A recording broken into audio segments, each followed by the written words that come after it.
Every single person on this list knew the risks. They had read the technical reports.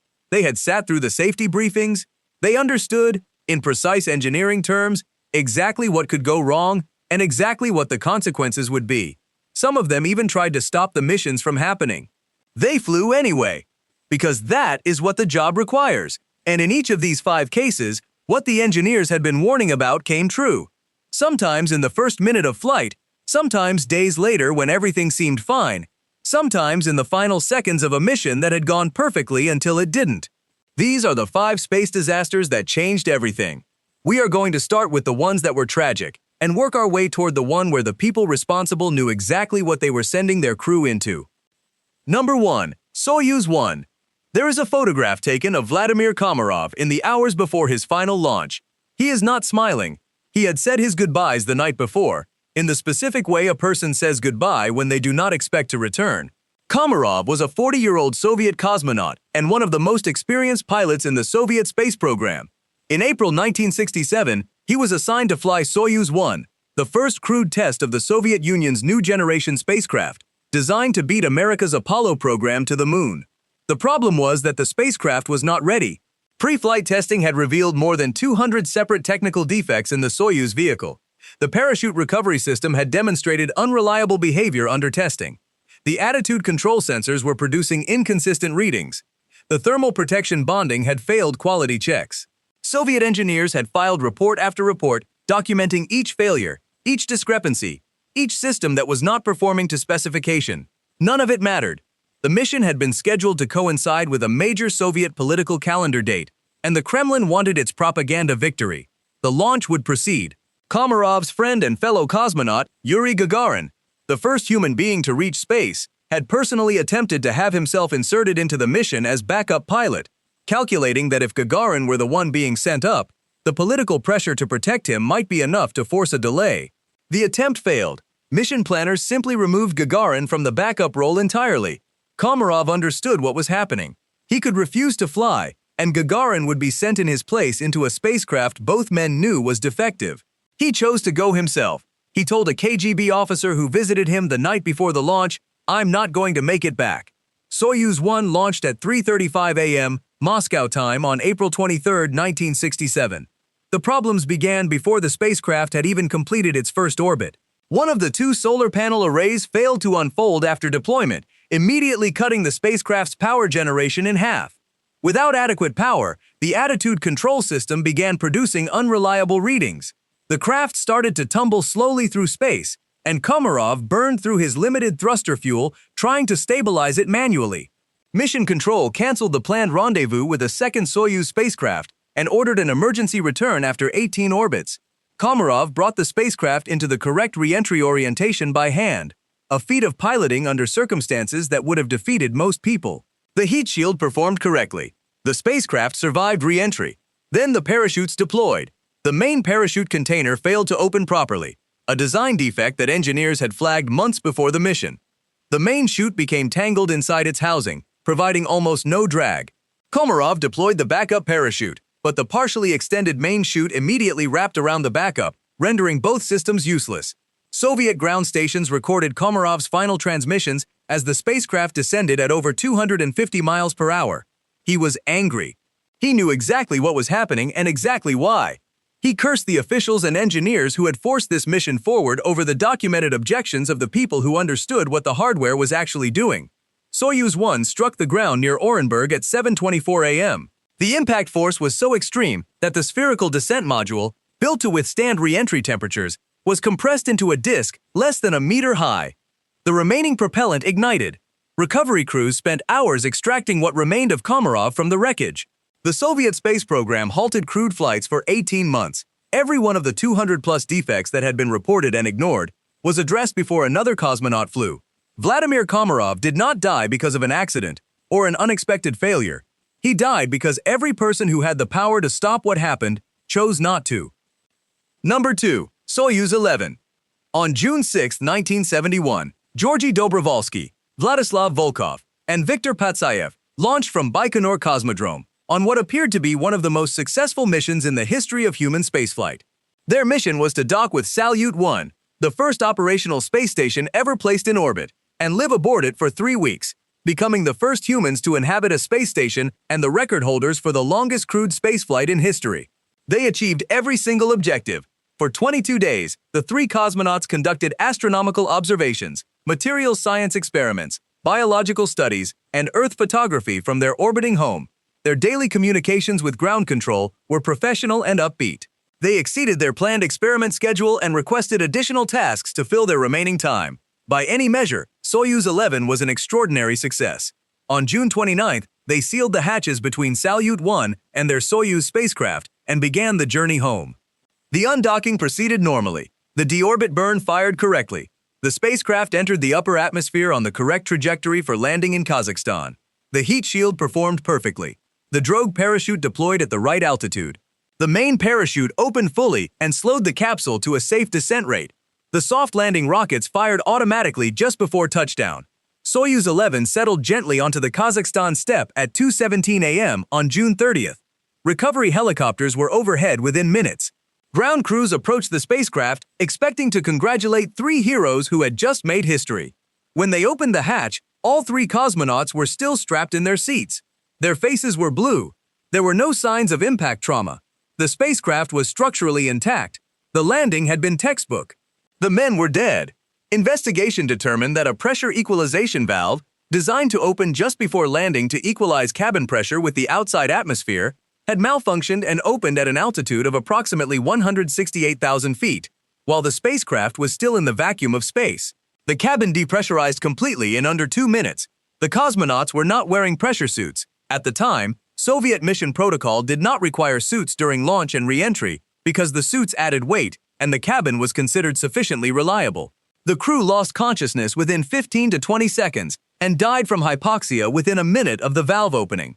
Investigation revealed that the valve had been damaged by debris during the explosive separation of the orbital and service modules, a routine event that had been performed on every previous Soyuz flight without incident. This time, a small piece of hardware struck the valve mechanism at precisely the wrong angle. Dobrovolsky, Volkov, and Patsayev had done everything right. Their mission had been a triumph. They came home in a spacecraft that landed perfectly, and they were already dead before it touched the ground. After Soyuz 11, Soviet, and later all human, spaceflight operations mandated pressure suits during launch and re-entry. That requirement, born from the deaths of 3 cosmonauts who had just set a world record, continues to protect every person who flies to space today. Number 3. Challenger. The night before the Challenger launch, a group of engineers sat in a teleconference that lasted past midnight, desperately trying to stop what was going to happen the next morning.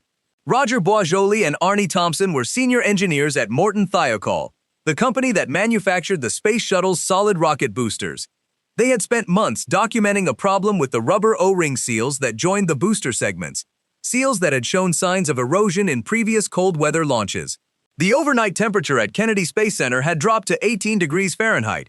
The O-rings had never been tested below 40 degrees. Boisjoli and Thompson had data showing that the O-rings lost their flexibility in cold weather, potentially allowing superheated combustion gas to escape from the rocket joints. They argued that the launch should be postponed until temperatures rose. NASA managers pushed back hard. There was no direct conclusive proof that cold weather would cause a seal failure. The shuttle program had already suffered multiple delays. The media was asking questions about the schedule. Krista McAuliffe, a high school teacher from New Hampshire, selected for NASA's Teacher in Space program, was on this crew, and her students were watching from the launch site. Under this pressure, Thiokol management overruled their own engineers. The launch was approved. Space Shuttle Challenger lifted off at 11:38 a.m. Eastern Time on January 28, 1986. For the first 58 seconds, everything appeared to function normally. Then high-speed cameras captured a small flame appearing at the base of the right solid rocket booster, exactly where the O-ring seals were located. The cold had done precisely what Boisjoli had predicted. The stiffened O-rings had not sealed properly, and superheated gas was burning through the joint like a cutting torch, working its way toward the external fuel tank that held hundreds of thousands of gallons of liquid hydrogen and liquid oxygen. At 72 seconds after liftoff, traveling at nearly twice the speed of sound at 48,000 feet, the external tank failed. The liquid propellants ignited in an explosion that tore the vehicle apart. The solid rocket boosters, still burning, spiraled away in opposite directions as the orbiter disintegrated. The crew compartment did not disintegrate immediately. Built to withstand the stresses of launch and re-entry, the reinforced crew module was thrown clear of the explosion intact and continued upward in a ballistic arc, reaching an altitude of approximately 65,000 feet before beginning to fall toward the Atlantic Ocean. Emergency oxygen systems activated automatically inside the compartment. At least 3 of the 7 personal egress airpack devices recovered from the wreckage had been manually activated, meaning at least 3 crew members were conscious and attempting to respond to the emergency after the vehicle broke apart. Pilot Michael Smith was heard saying, "Uh-oh," in the final recorded audio from the crew compartment, in the moment before the orbiter broke apart, indicating he understood that something had gone catastrophically wrong. The crew compartment fell for 2 minutes and 45 seconds, striking the ocean surface at approximately 200 miles per hour. All 7 crew members died on impact. The Presidential Commission that investigated Challenger found not just a technical failure, but a systematic management failure. An organizational culture at NASA that had normalized risk, dismissed dissenting engineering voices, and allowed schedule pressure to override documented safety concerns. Roger Boisjoli, who had tried to stop the launch, testified against his own employer before Congress. His career at Thiokol effectively ended. He spent the rest of his life speaking about engineering ethics and the obligation to refuse unsafe decisions. The shuttle program was grounded for 32 months. The solid rocket boosters were completely redesigned. But more importantly, the investigation forced NASA to confront the gap between the organization's public confidence and its private knowledge about the risks its crews were actually facing. Number 4. Columbia. On January 16, 2003, Space Shuttle Columbia launched from Kennedy Space Center on a 16-day scientific research mission.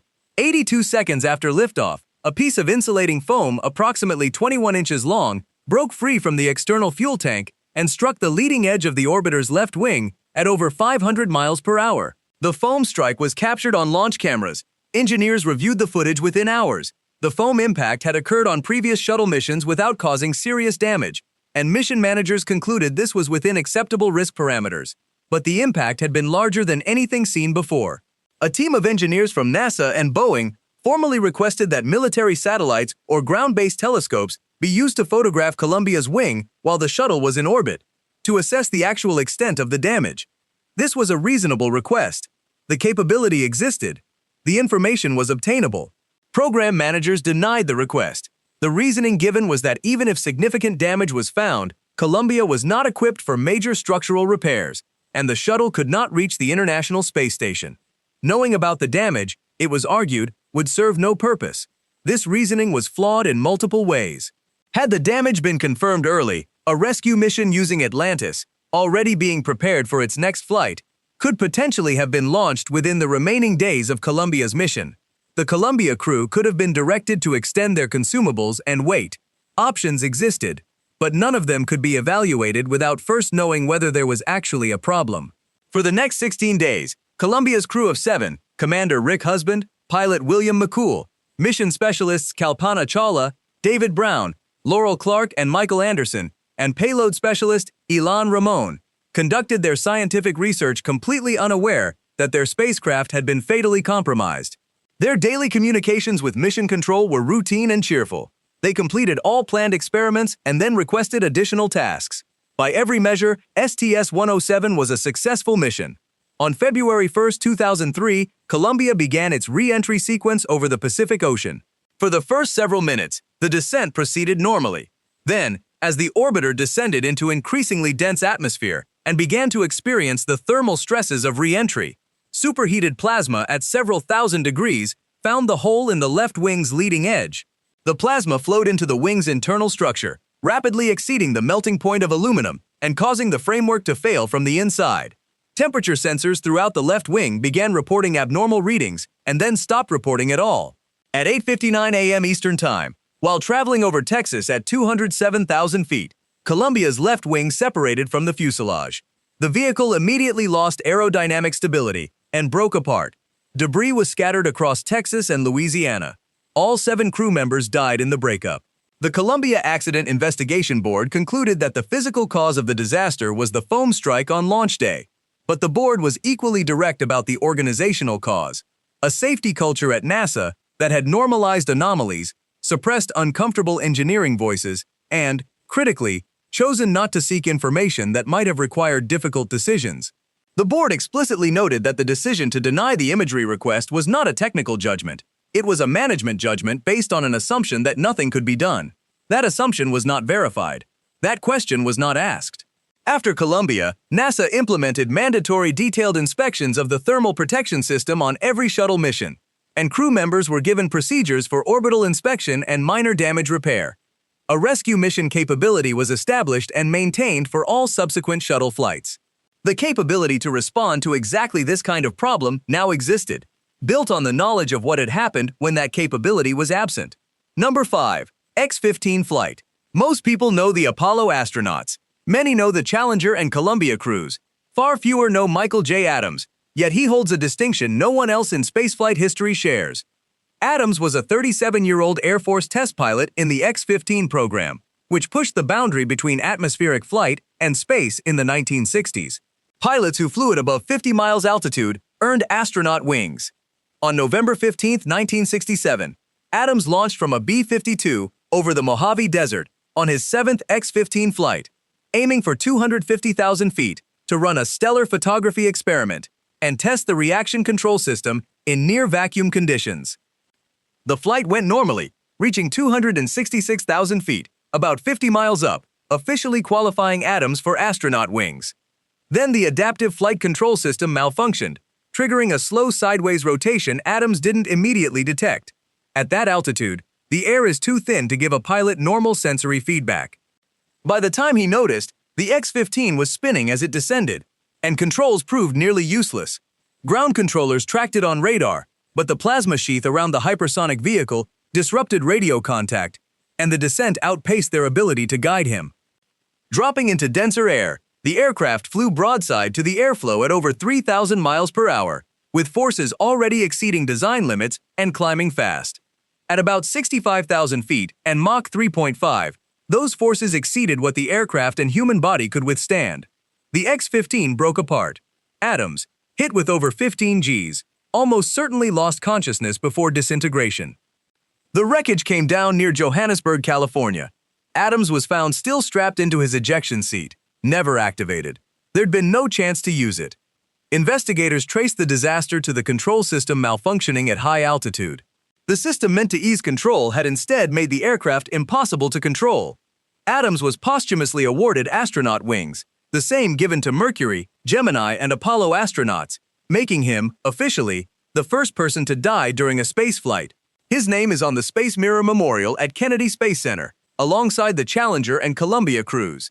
He's the one most people have never heard of. 5 missions, 5 disasters, 21 people. Each story differs. Komarov flew a spacecraft he knew was defective, to protect a friend. The Soyuz 11 crew died after a textbook landing. Challenger's engineers predicted the failure and were overruled. Columbia's crew spent 16 days in space, unaware their vehicle had been compromised from day one. Adams lost control of an aircraft at the edge of space, in a crisis that outran anyone's ability to respond. What connects them isn't incompetence. These were among the most skilled, courageous people in history. What connects them is the gap between what was known and what was acted on. Every safety protocol in spaceflight exists because someone died before that protocol did. Every pressure suit at launch and re-entry exists because of Dobrovolsky, Volkov, and Patsayev. Every foam inspection after every shuttle launch exists because of the Columbia crew. The names on the Space Mirror Memorial aren't a record of failure. They're the foundation everything after was built on.